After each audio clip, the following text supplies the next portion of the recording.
Hey, it's Greta Scholes, and you're listening to the SELLutions podcast. Don't forget to follow me on Twitter at Scholes Business and Facebook.com/Scholes Business, as well as LinkedIn under Greta Scholes.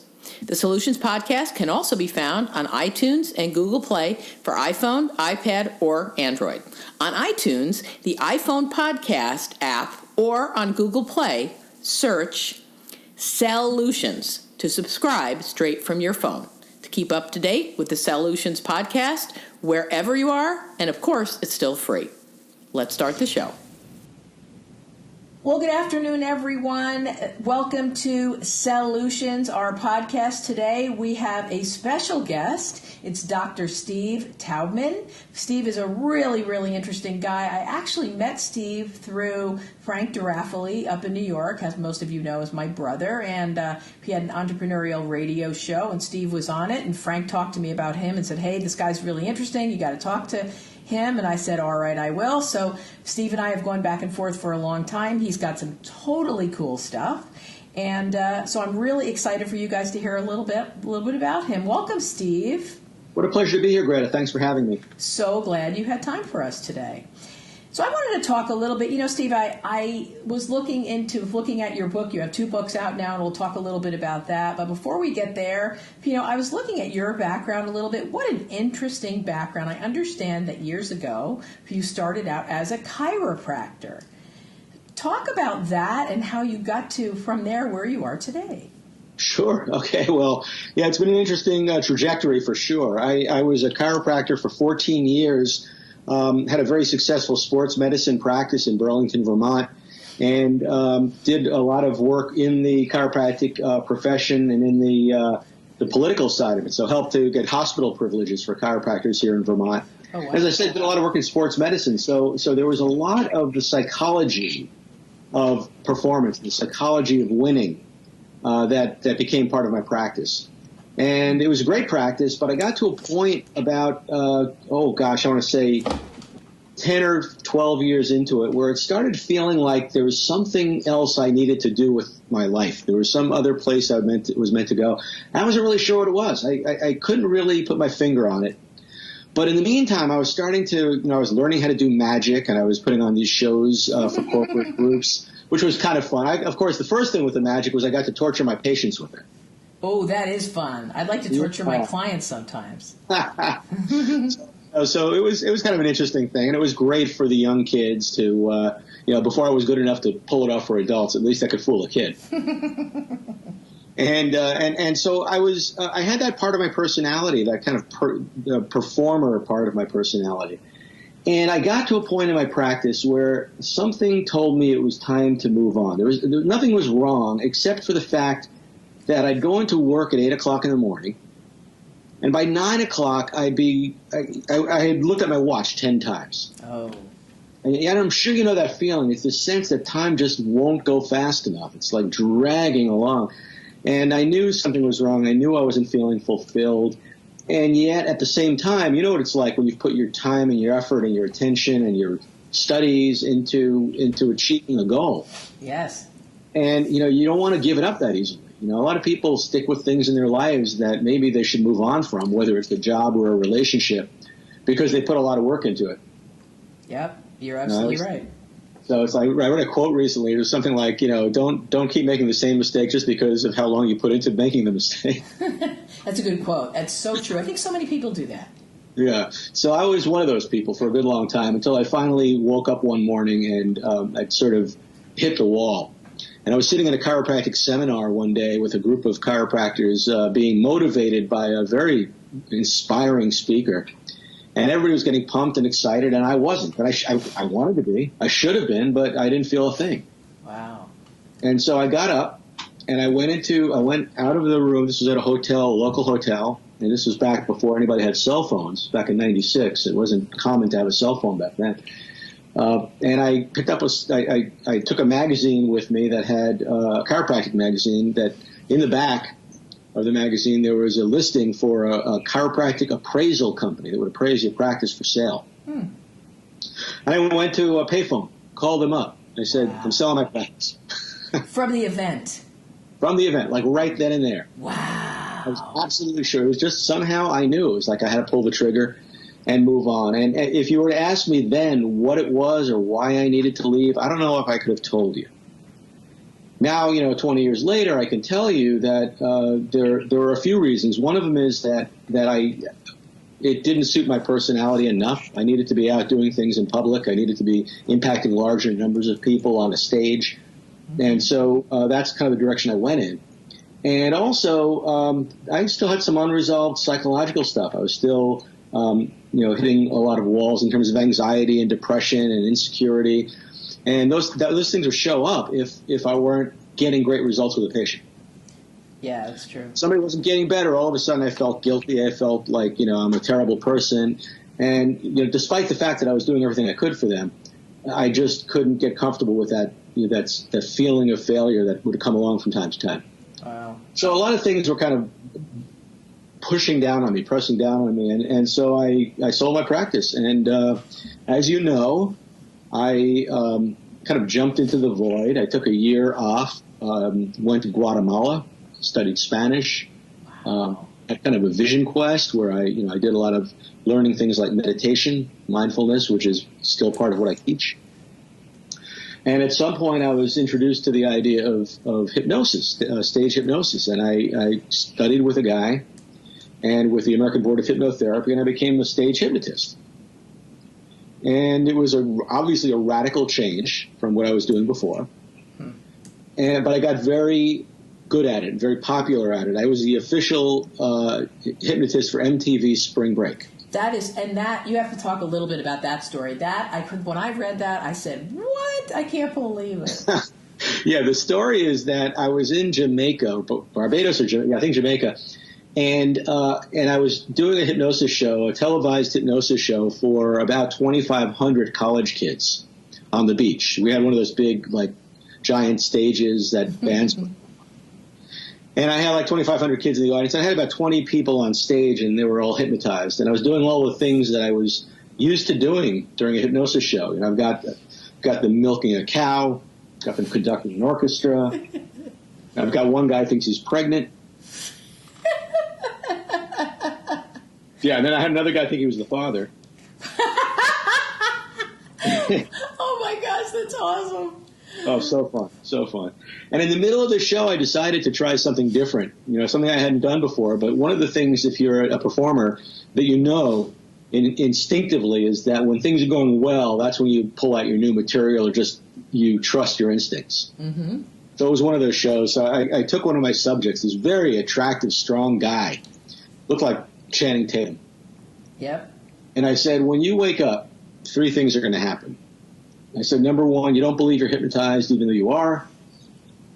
I said, number 2, this is the worst show you've ever seen and you are pissed.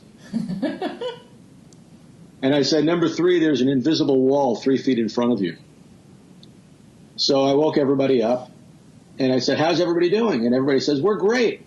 And this one guy, Channing Tatum, screams, you suck.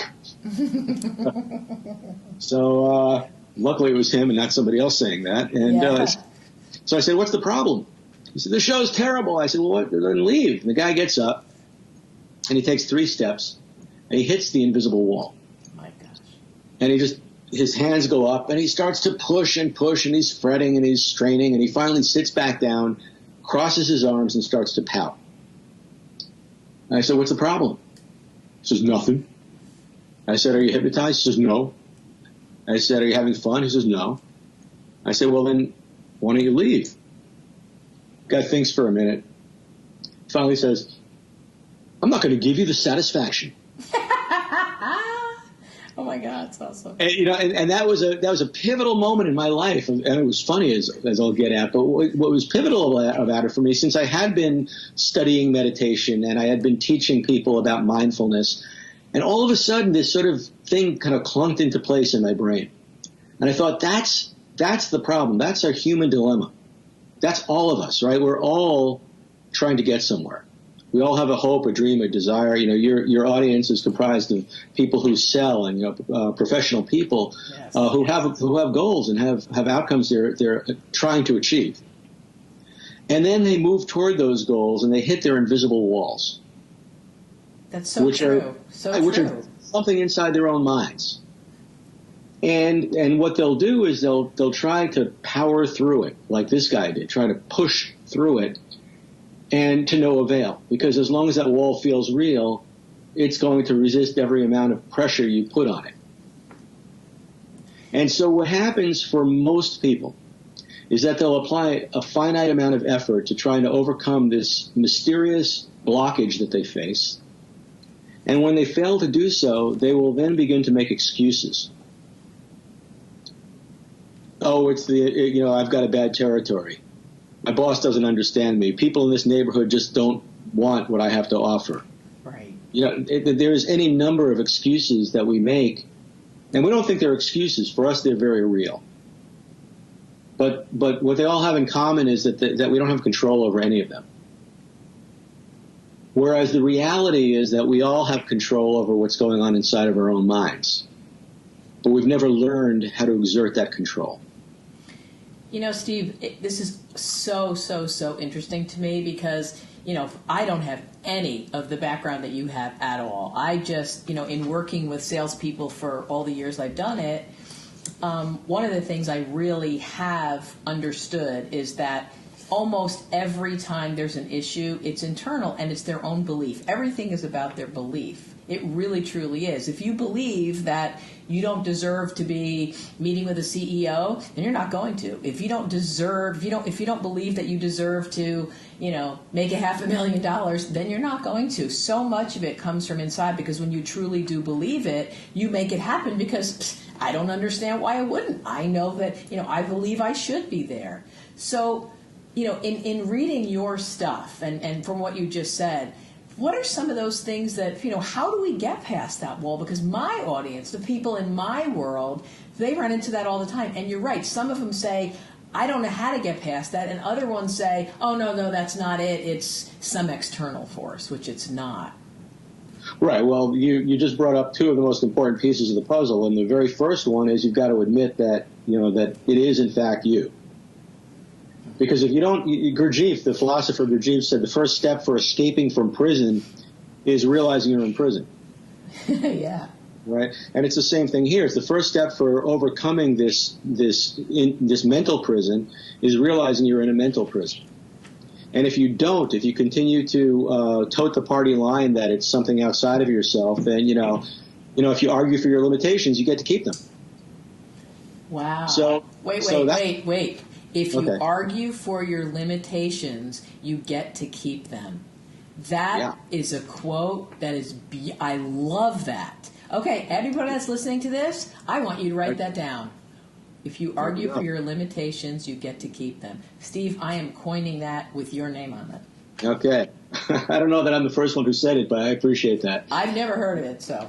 Okay, so that's a great, that's a great starting point. Is in the same way as if you are an alcoholic, you've got to first admit it. Mm-hmm. That's the first step in the 12-step process.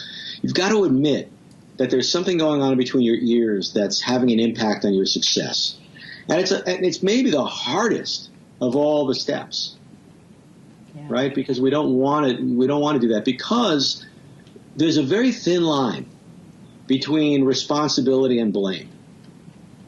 Taking responsibility for something sounds a lot like blaming ourselves for it. And I don't want to blame myself for it. I don't want to disempower myself. And that's true, you don't. But you do have to take responsibility. You do have to shine the light in the right direction. And when you find people that shine the light in the right direction and say, okay, I don't know exactly what it is, but I'm going to look internally, do you see some changes quicker and better and faster? Yeah, absolutely. So once somebody's made that recognition, made that admission, the very next thing to do is to realize, where is it coming from? What part of my mind is it living in? And so now, of course, I'm a hypnotist, and I've got a great deal of experience working with salespeople, professionals, leaders. And I can tell you with great certainty that the very highest achievers, the people who do the best in business, and whether they're salespeople or any other type of a professional person, what they're doing, whether they call it or not, they are hypnotizing themselves. That's what they do. So in this case, are you saying that when they hypnotize themselves, it's in other words, re-establishing that record in their head, that belief is becoming so strong it becomes almost a hypnosis of belief. Is that kind of what you're saying? Yeah, so what I'm saying is that exactly that we start out with any number of messages in our head that got there in a variety of ways, whether we were taught by our parents that we're not good enough, or our peers, or maybe we just had an experience that we interpreted in a negative way. So we've developed this sort of set of beliefs and habitual thought that represents our existing hypnosis. Think about it like you're already hypnotized. Mm-hmm. You've already hypnotized, and you've been walking around hypnotized all this time, and it doesn't feel like you're hypnotized, because what does hypnosis feel like? Who knows? Right. So here you are, hypnotized into believing a lot of things about yourself that you're absolutely dead certain are true. Now somebody comes along and says, hey, guess what? You're hypnotized. Well, first you say, no, I'm not. And eventually maybe you are a lucky enough person to recognize that maybe this guy's got something. Maybe that's true. Maybe I am hypnotized. Well, then, yes, the very next step is to learn how to let go of those beliefs that have been programmed into you, and to take responsibility for reprogramming your mind with beliefs that serve you. Wow. Out with the old and in with the new. And it's a process. It's a deliberate, specific process, and it's teachable. We can all learn how to do it. There are people who sort of naturally fall into that, and it usually has to do with people who know how to put themselves into a particular state of mind, relaxed state of mind, people who accept and understand that just having moments of quiet, moments of stillness throughout the day are valuable. It's not a waste of time. And then people who can use the power of visualization, who'll daydream, who will see the positive outcome. Right? We all daydream, right? We all go into trance all day long. If you don't think you go into trance, then how do you explain the fact that you drove home yesterday and you remember how you got there? How do you explain the fact that you're looking for your cell phone while you're talking on your cell phone? Oh my gosh! Have you talked to my husband? Because that actually happened to me. I'm not kidding. Oh yeah, no, I've had that experience. I've done it. Thank God, because I thought it was just me. Yeah, no, you're definitely not alone in that. And there are a whole host of these. In fact, it's estimated that we spend 60 to 70% of our day in a trance. So much of our day is spent on automatic, and it's getting worse, right? You see people walking into walls with their cell phone. Yes. Right? So that state of almost being robotic, almost being on automatic, it can serve you to get you through those times that when you don't really need to be thinking and planning. But it can also work against you if what's going on while you're on automatic is negative. So the people who are successful, they are just as hypnotizable, and they go into trance just as quickly as almost anybody else. It's just that they know how to use it to their advantage. So what couple things you said that were really impactful. The first thing you have to kind of do is when you hit a wall, when you have that feeling of I can't, or those external excuses start coming up, you have to realize that you have an internal wall, that it's internal, that it's probably coming from, most of the time. And then you want to try to figure out where it's coming from. Not necessarily, and here's why. Okay. So figuring out where it comes from is the domain of psychology, isn't it? Where we go to psychologists and we sit down and we talk about our past and what did my mom and my dad do that screwed me up so bad, and yes, all that stuff. And that could be illuminating in certain ways, but understanding is the booby prize. Meaning, just because you know where it came from doesn't mean you've solved anything. So sometimes that whole quest for an understanding of where it comes from can be kind of a waste of time. It could be interesting and it could be empowering to the extent that it makes you stop blaming yourself. But then it could be disempowering to the extent that you figure, okay, now that I understand it, I don't have to do anything. Ah, interesting. Right. So, we are very good at, thinking we're going to think our way out of our predicament in life. And we can't think our way out of our predicament. We've got to be our way out of the predicament. What I mean by that is we need to learn how to shut up our minds, how to stand in the face of all the things that are pulling us, the fears, the distractions, the depression, whatever that is, and develop an inner core of strength.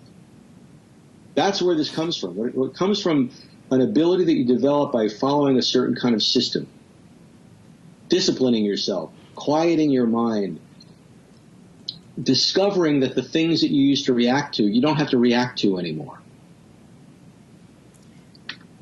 So it sounds so difficult to do. Is it I mean, like you said, it takes time or it takes training. I can't imagine being able to shut off and really kind of develop that inner core of strength. I'm not, first of all, not sure exactly what it means, and second of all, I'm not sure I would know how to do that. Well, let's do it. Let's use a useful example. Okay, let's pretend that you've been in sales for a while, and you're noticing that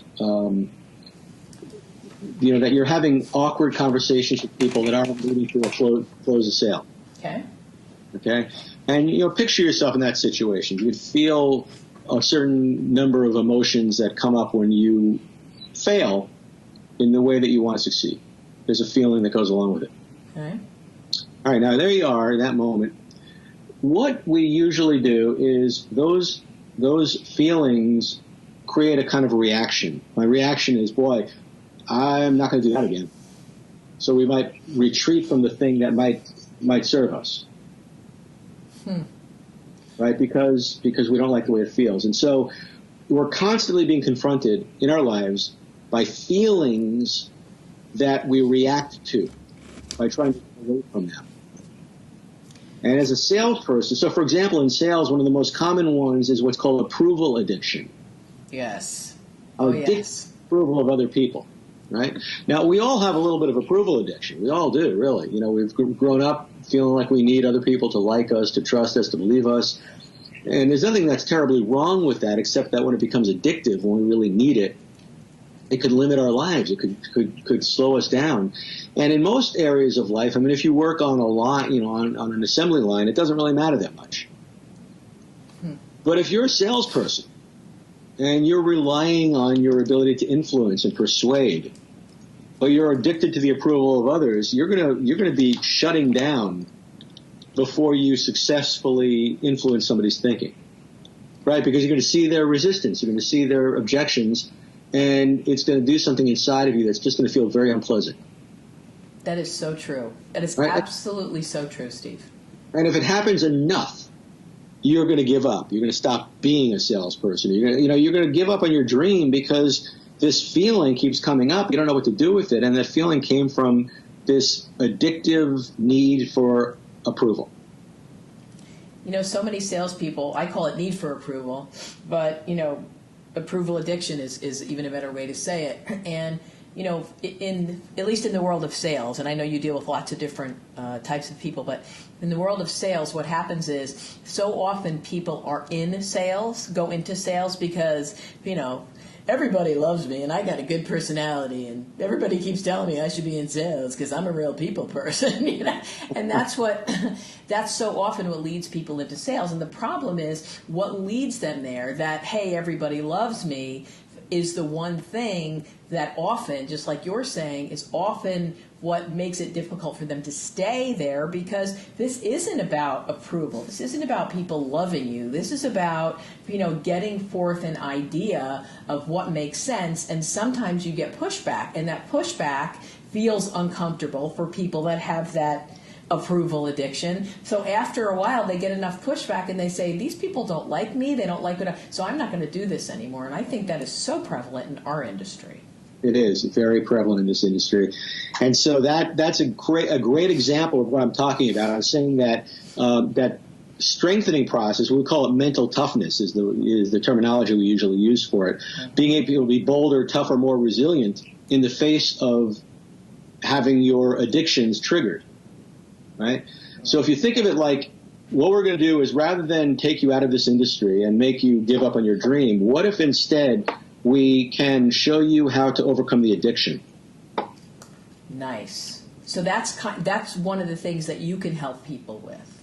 Oh, absolutely. Yeah. And that's where these kind of hypnotic processes work very, very, very well. And so, we could teach people how to put themselves into a certain state of mind so they can reinforce a hypnotic script for themselves. I have everything I do is in threes. I think it's almost like the world is a pyramid. In the sense that, a pyramid is a strong structure, right? So many things you hear, like a joke, is usually in threes. Mm-hmm. Right? And there's 3 steps to this, or 3 steps. The threes are great. Threes are powerful. 3 is a powerful number. And in this area, I talk about silence, symbolism, and scripting. Okay. All right? So let's talk about that for a minute. You're addicted to the approval of others. That happens to be your affliction. You don't want to be stopped in your business, and so you're smart enough to realize that maybe you actually have that problem. That's step 1. We said the first step is it's you, it's not them. Yep. And now you're ready to do something with it. So now comes this 3-step process: silence, symbolism, and scripting. And this is what a lot of very successful people have stumbled upon in their business, and what we teach people to do, to become ninjas at, to become masters at. So silence basically means just that. It's like learning how to shut up your brain, which for most of us is a near impossibility. Yeah. Right? But there are ways, and that's what we teach you to do, is to basically find the off switch. So then the second step, if your brain could be quiet, if you could get your conscious mind to step aside, now we have access to your subconscious mind. Or your subconscious is what's below the surface. Yeah. And what's below the surface is where all the power is. That's where all the juice is. All your beliefs, your imagination, your passion, your motivation, all of those things live in your subconscious mind. So if I could teach you to get your conscious mind quiet, now you have access to the subconscious mind. And so the second step is called symbolism. And it goes like this. If you've ever seen me on stage performing a phobia cure, I don't know if you ever, no, Greta, I guess you never did see it live. I haven't. We've talked about doing that, and we're definitely going to. We haven't gotten it together yet. Yeah, we're going to make that happen. So one of the things I'll do toward the end of every show is I will ask the people I've hypnotized to share what they're afraid of. And, of course, there's all the usual ones. I'm afraid of spiders, snakes. Some people are afraid of clowns. They're afraid of heights. They're afraid of flying. And there are some strange ones, too. But people have a certain number of predictable fears. Yes. 99% of which are irrational fears. They don't really have any substance. There's no reason for them. They just have it. Right. Well, clowns are ugly, so I got to tell you, clowns are rational. That's a wacko. They're whack. They're totally rational. Anyway, go ahead. Okay, yeah. So now you have this recognition that I'm afraid of this thing. So if I'm going to hypnotize somebody and get rid of their fears, which, by the way, has a success rate of about 99%. Wow. It's exceptionally effective. What I'm going to do is I'm going to take that person who's already in a hypnotic trance, which implies that they're already able to have their mind be pretty quiet. Right? I've already quieted their mind. Mm-hmm. So we're creating silence. So in the same way, I'm going to take somebody like yourself who maybe has approval addiction. I'm going to walk you through a process to help you get quiet inside. Okay? The second thing I'm going to do is called symbolism. And I'm going to suggest that we as human beings are addicted to thinking. We think and we think about thinking and we think about thinking about thinking. So like let's say you're afraid of something. Typically what you'll do is you'll say, oh no, what if I get afraid of this? Right? You think about it, you're afraid of being afraid. What if I walk into a situation where I feel afraid? So you're afraid of being afraid. Yeah. Right? And this is how we operate in life. And some people who are angry people, you'll find that if somebody tends to be angry and they want to overcome it, then for the next time they get angry, they'll be like, I can't believe I'm angry. So they're angry at their anger, right? So people are afraid of their fear. They're angry at their anger. We spin ourselves deeper into our own misery by applying thought to the thing that we feel. I know I'm going into new territory here, so I'll try to go slow, but I want you to really get this because it's really cool, it's really brilliant, and it's powerful. Yes. And we don't learn this in life, okay? So if you can accept the idea that your brain is not your friend in all situations, and you're not your brain. We're addicted to thinking, so we think we are our brain. We think we are our thoughts, but you're not. You can watch your thoughts play out. One of the best things you could do in life is just start watching yourself think. And because if you do, if you become the witness to your own thoughts, you'll see how crazy you are. Wow.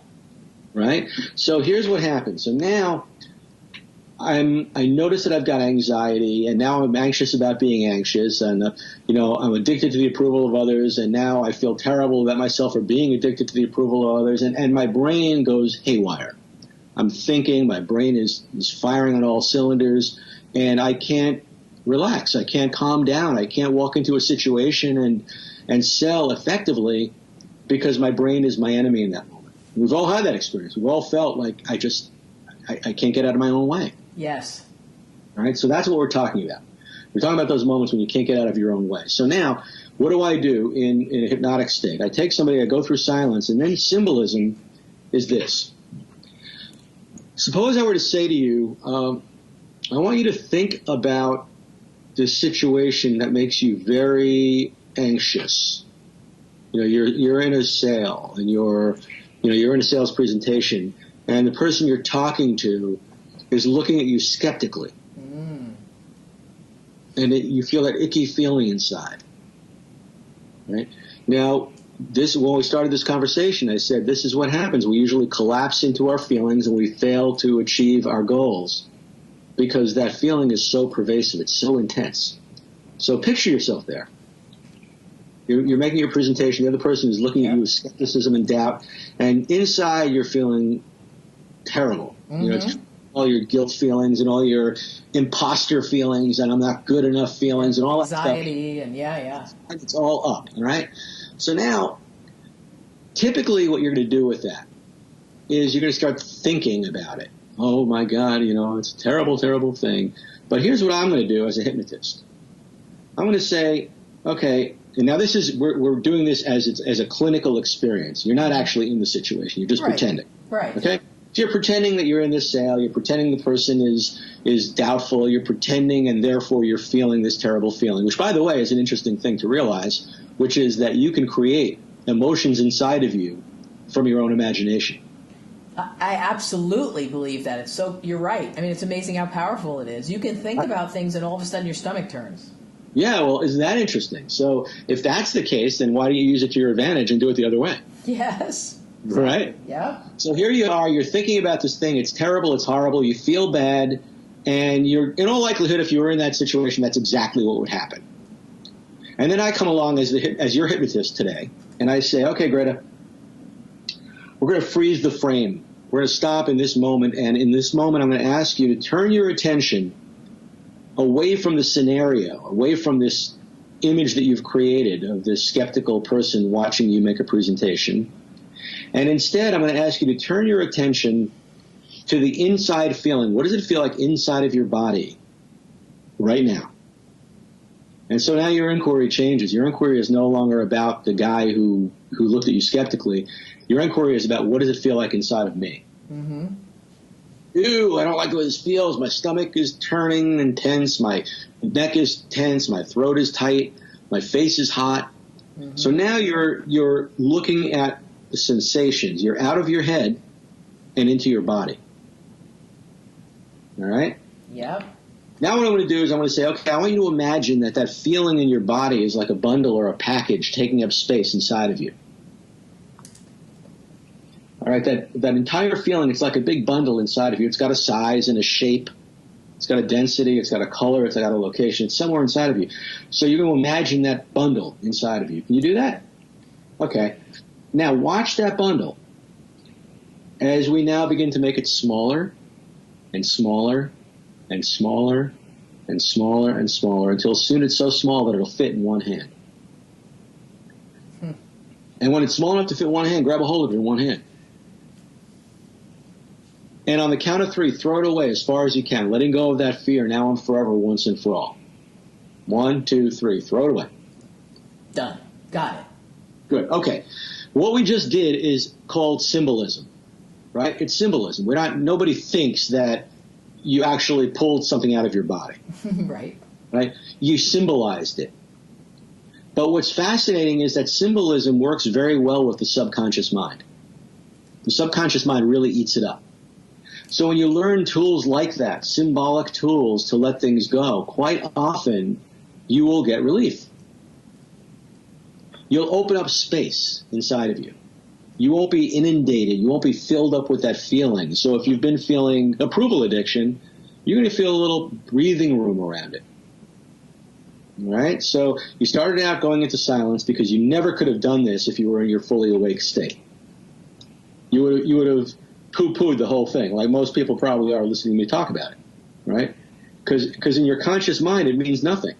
Well, it doesn't make sense consciously because you have all these other things holding it back. I mean, I understand that, yeah. Right, exactly. But in the subconscious state, it's like becoming a little kid, right? It's like playing make-believe. And if you play make-believe enough, it feels real. Right. Okay, so you're playing make-believe. Nobody's saying that you're really pulling something out of your body. But you play make-believe. You let go of this symbolically. And what it does is it gives you some breathing room. And so that takes you through the second part of the three-step formula, because we said silence, symbolism, and then scripting. So what does scripting mean? Scripting means that you're going to create a vivid, imaginary experience of how you want your future to look. Not just spouting off affirmations. I'm good enough, I'm strong enough, and doggone it, people like me. Right? A lot of salespeople, a lot of sales pros out there right now are using affirmations and wondering why they're not working. Exactly. Right? Because you're talking to your conscious mind with your conscious mind. You're not talking to your subconscious mind. You're not impacting the deeper fears, the deeper parts of yourself, and you're not triggering your imagination. Which it sounds like is what drives your conscious mind, it sounds like, is your subconscious mind. Oh, absolutely. That's why I find that when I work with highly successful people, every one of them has some version of what I'm describing. You take the average person, and as I said, everybody kind of goes into trance. So you'll see them like staring off into space in the middle of their day. If you were to go up and say, "What you thinking about?" They're like, I don't know. Right? Or maybe they're thinking about how miserable their day is going to be, right? But then you talk to somebody who's very successful, and you say, you wake them up from their trance, and you snap them out of it. Hey, what's going on? They're like, oh, I was planning this strategy that I'd be working, or I'm just picturing myself in the new house we'll be building. Mm-hmm. Right? They use the power of visualization, so you need to use that, and the power of that is remarkable. We had an experience, my business partner in particular, where there was an organization I was working with, and a sales organization, and they had an incentive program. It was an incentive cruise. Mm-hmm. And this particular year, nobody won the cruise. Oh, my God. 0. Wow. So he taught them about using visualization. Every day I want you to picture yourself on the cruise. I want you to see yourself on the deck of the boat. I want you to imagine the sun shining on your face and smell the sea air, and make that part of your daily activity. 10 people won it. Wow. It makes sense. Yeah. So, Steve, how do my listeners get to find out more of how to learn how to do this from you? I mean, now, I know that you have a new book out, and I want you to talk a little bit about that. So in addition to the book, they should all be getting your book, absolutely. In addition to that, is there a place that they can go to find out where you're going to be so they can come see you if they have an opportunity, as well as getting your book? I'd say 90% of my talks are through a company or an association. And if if you work for a company or have an association that would be interested in learning more about this type of thing, go to my website, stevetaubman.com. That's Steve, Taubman.com. And use the contact form to inquire about my availability for your company. That's how I do most of my teaching at the beginning. Okay. Now, I do have some coaching clients and consulting clients, but that usually comes later once people start, learning the basic technology, and then they need to learn how to apply it more specifically to themselves. Okay. So that's a good place to start. And then, as you mentioned, I do have a new book out, and it's about peak performance under pressure. It's about being your best on the battlefields of life, mastering your mindset in the midst of mayhem, and being calm in chaos. That would be nice. Right. So the book is called Buddha in the Trenches. It's not about Buddhism, by the way. Some people have put off Buddha in the Trenches. Basically means I want you to be a Buddha in the trenches. A Buddha is somebody who's awake, somebody who's calm and masterful on the battlefields of life. So if you're a salesperson, the battlefields of life mean walking into a meeting or walking into a presentation. I want you to be able to walk in and maintain your absolute conscious serenity. I want you to be feeling just as good in that meeting as you would if you're having dinner with your family. Wow. Perfect. So Buddha in the Trenches, they can get that on Amazon. You can, but you would better if you go to BuddhaInTheTrenches.com this week, because we're going to be giving away about 500 more copies. Oh, wow. So that would be a better way to do it. You just pay for shipping and handling, but you can save yourself $25 on the book. Oh, that's a beautiful thing. So BuddhaInTheTrenches.com. Yep. They can go in there. I'm sure it's very self-explanatory to sign up. It is.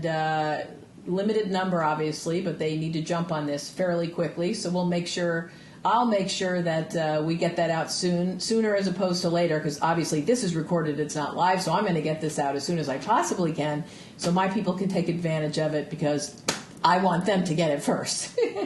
Yes, please. Absolutely. Okay. So BuddhaInTheTrenches.com or SteveTaubman.com are probably going to be two of your most effective places to go. Follow me on Facebook. I've been doing Facebook Live broadcasts where I teach little bits and pieces of this stuff.